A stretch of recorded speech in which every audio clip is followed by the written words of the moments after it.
We're really gonna go over half guard stuff. I want to see how long it would take a couple of you to be like, what the fuck is he talking about? I wasn't gonna get Alright, so really we're gonna go. I kept a straight face for a while. I was gonna say, come on, I gotta have some fun with it, fools. I'm not that funny, though. Alright, so we are gonna go over some attacking from top half guard. So last week we worked on attacking from bottom half guard. This week we're gonna work attacking from top. Couple things when you're in top half guard. One, I do not want to be kind of parallel to him. You see how his back's here and mine's here. We're kind of parallel to each other. I want to cut that corner and turn to where I'm into him here like we were talking about. For me, I still like to hit that elbow clear, come scoop the head, get chest to chest, sitting on that hip. Now, a couple of attacking options that we're going to go into. One is going to be obviously just attacking this top side arm. So a lot of times when we're here, I'm going to start working on escaping this foot. Austin's going to lock this foot down, make it incredibly difficult for me to escape this foot, right? We had some of that this weekend where we were kind of stuck in the half guard and couldn't get our foot out. First thing I'm going to do, that bottom side knee, I'm going to put it in the ribs. I'm going to look to attack this top side hand. A couple ways I can force that. One, I like to just start pushing on this knee because it forces him to engage this hand. As soon as that hand comes up, I'm going to look to grab at the top of his wrist, and I'm going to look to push it down, but I'm not going to fight him fair and go arm to arm, right? I'm going to look to turn my chest back, everything I got, and even drive a little bit of pressure, boom. Pinning that hand to the mat, where I'm on top, good pressure here. As soon as that hand comes up, I want to grab it with my opposite wrist, the hand that's behind his head, here. Now, once we're here, top. Bottom hand comes under, grabs my own wrist. Now, you will see some people try to do this with their head in the middle. That is wrong. You were wrong if you do it. Congrats. We tried that a couple times this weekend. When I'm here, I like to sit on those knees. I'm going to roll that elbow over his ear, and I like to push his ear back. Once we're there, throttling his wrist forward, dragging his wrist to his hip, gently but fiercely lift his elbow. So we're here, boom, I'm hand fighting, doing stuff to Austin, boom, I clear, I get chest to chest here. I'm working to pass, doing all my stuff, trying to get out of here. As soon as I can get his hand pinned to the mat, I do, and I want to reach through and grab it with my top side hand. Bop, bop, here. Once we get here, elbow under, grab my own wrist. Make sure you get a good base here. I don't care if you come up to your knees or if you sit to that hip. I prefer to be on top with my knees kind of pinning to his chest. Elbow over, and I like to, like I said, push that ear away from me.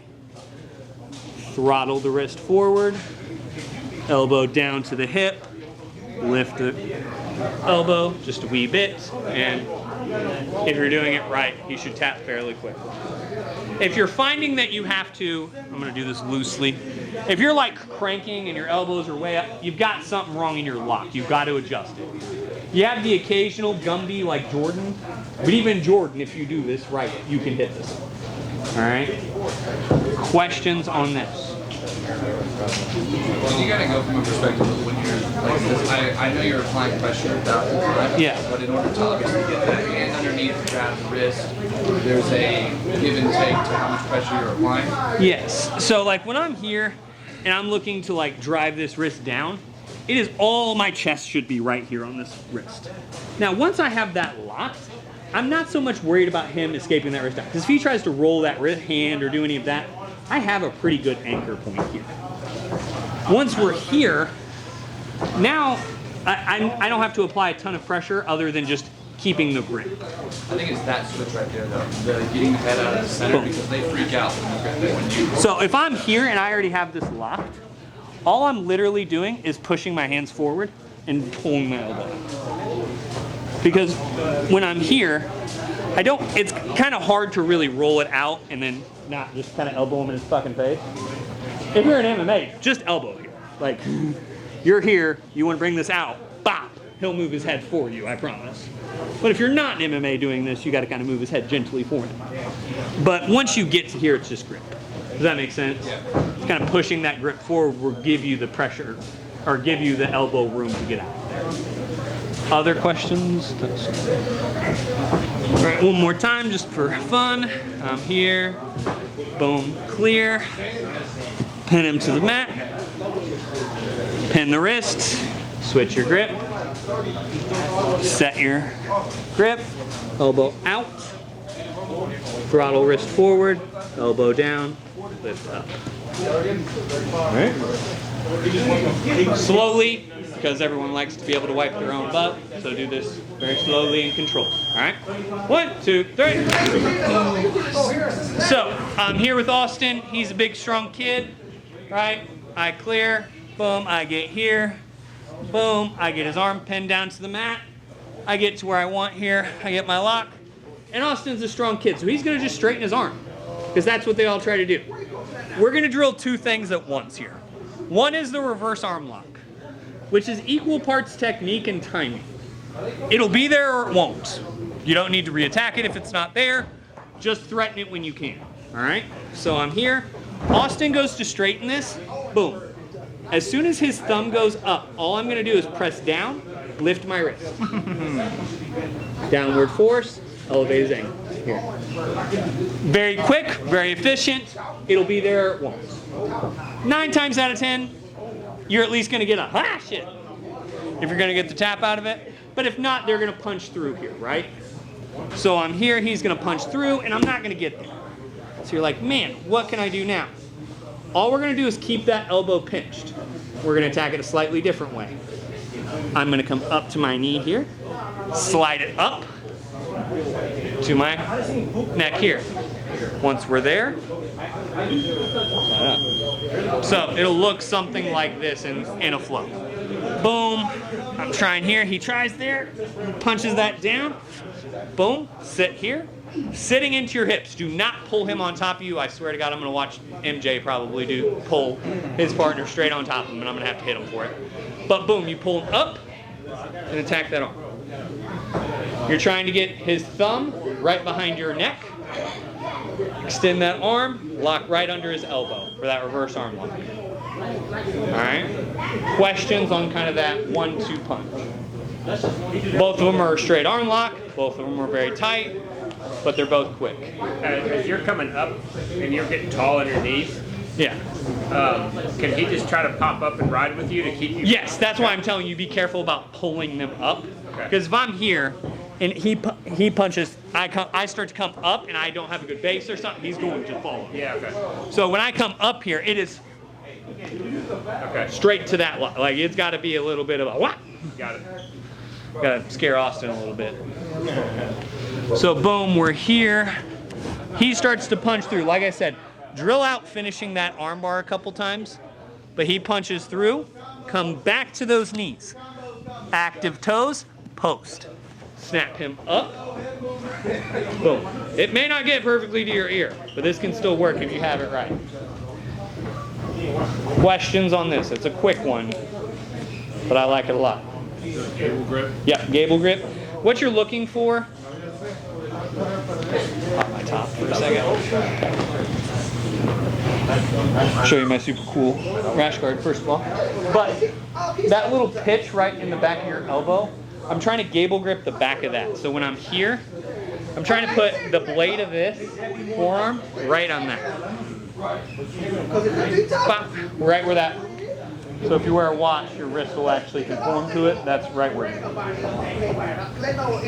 Questions on that? 1, 2, 3. So that last one you kind of got to get a feel for. It's just one you got to drill.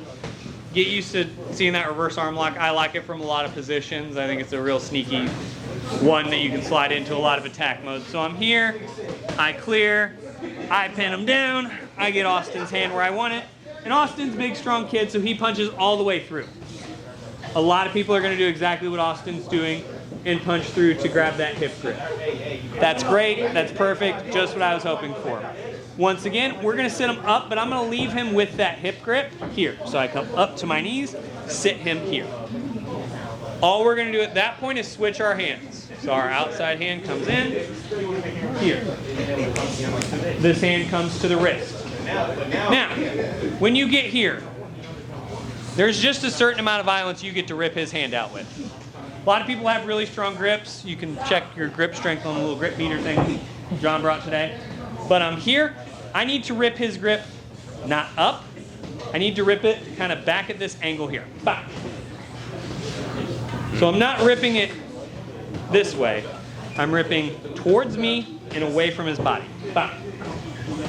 I'm then going to keep it up, bend the wrist, here. Turning with my body, not my arms. A lot of you guys try to arm this. I'm here, rip up, turn. As soon as his hand crosses his back, start pushing it down. Boom, down towards him. So I'm here, boom, pin, I get the wrist. He punches through, goes to that hip grip or that kind of crotch grip that a lot of people will do to hide their hand here. They realize their hand's in trouble. That's fine. Sit him up. Good angle here. Once again, we're not off this way. We are cut that angle into him. Here. Here. A lot of people will rip up. I'm much stronger than Austin. It'll take me a couple rips still. If I'm here, turn over, turn down. Questions on this one? Once again, slow, steady. We all like to wipe our own butts, but Are you doing monkey grip on that? yeah, always. Unless you don't like your thumbs, monkey grips always. All right. Questions? Hey, you like that again? Driller out. 1, 2, 3. Alrighty. So I'm here. Boom, cool stuff's happening. I clear. I get here. Boom. I go for the lock, arm lock. He punches through, right? That's fairly common, and I'll be honest, sometimes I just don't want to fight people on stuff like that. So all we're going to do is, I'm going to hook this arm and set him up like I want to hit this lock. Oh, I promise you, I definitely am attacking this arm. Definitely what I'm going to do, right, Evan? Wrong. Boom, I'm here. All I'm going to do, sneak that hand in, grab the chin. Here, set him back, crunch my elbow. What'd you grab? Chin. Oh. Chin strap guillotine. It's a nice one. Boom. Boom. Here, he locks through. Like I said, I'm still going to set him up. My only difference, my hand's going to circle through, grab that chin. My hand's going to circle through, grab that chin. I'm going to drive him back, extend his hand, and throw my elbow. Throw his elbow. I love this thing. You still alive?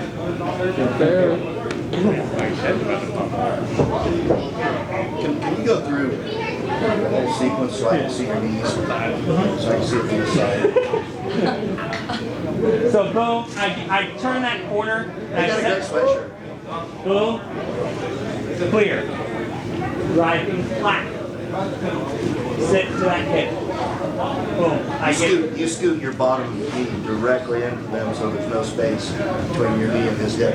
Yeah, I'm blocking his hip. Because if he tries to bump into me or do anything right now, I have hip pin. So you're still saying that you're still managing your position super Always. total control. Okay. Boom. This comes in. He punches through. I sneak my knee back up. Pinch back in. Boom. Hand sneaks behind. Grabs his chin. Here. I'm going to drive my arm through. Drive my chest in. Here. It's already pretty tight for Austin. All I'm going to do is bring my elbow to my wrist. You kind of have your shoulder down on the side. Far side, yes. Sleep. Because I'm Knee here. stays in tight. I clear that knee here. Boom, I'm here. He thinks I'm going to switch my grips and start attacking the arm. Everyone should. This is the way. That's Space Harry Potter. Mandalorian or whatever. It's Mandalorian. Space Harry Potter or whatever reference. Space Harry Potter. Boom, I grab here. Post out, head in. Squeeze and sprawl. What would be stopping you if you had paid attention? Like if he realizes I'm attacking the neck there, he's gonna have his hands in the way. So if I bring him up here and he realizes, like, he's gonna realize something's going on, he's gonna start inserting that hand and start tucking his chin, which he can do, but then I just start doing, you know, like we talk about all the time. Counter to the counter to somebody dies. Is that motion like more of a jaw crank, or is it clamping down the? Yeah, it's more of a choke. Okay. So when we're here, what's choking him is my hands here. I'm driving here so that my wrist is in his throat. Okay. And as I drop this back, Yeah, okay. it's hitting blood and air. All right. So I'm letting go so Austin can like not die. But if I hold this tight, I'm here. My side is getting blood on this. My wrist is getting the air. Kind of my forearm is getting blood on the opposite side. That's why it's tight in a hurry. And I'm dropping this elbow back and up. And if you're still not getting it, then you drop the hip down to add extra pressure. Yeah, then. I can drop in. So if I'm here and it's not working, guys, realize you have head control now. You can start to pass with it. You can start to do other things. But you'll hear people call it all the time. Get them in your spider web, in your submission chain, in your whatever the fuck you want to call it, right? I always refer to it as the choose your own adventure book. Sally dies at the end of my choose your own adventure book. I don't care what page you go to. But I'm going to make you choose a path to walk down. I'm going to try to hit that top block. You're going to say, nope, I'm going to punch through. Great, I'm going to hit the straight arm bar. That doesn't work. Great, I'm going to bring you up to your side. I mean, you're either going to not defend that hand and I'm going to take it out, or you're not going to defend your neck, I'm going to take it off. One of the two. If I sit you up here, most people do not have the wherewithal, if I have this hand pinned or this hand scooped, to have a heavy grip here and defend their neck. Most people are thinking one or the other. Because if you lighten up your grip here, boom, I can start coming here. That doesn't start working, I can come in. So as I'm going to hit this in quick succession, so the faster I can get you into that book, the better off I am. For those of you who competed this weekend, you'll attest to this. When they started attacking, it was very hard for us to get our stuff off.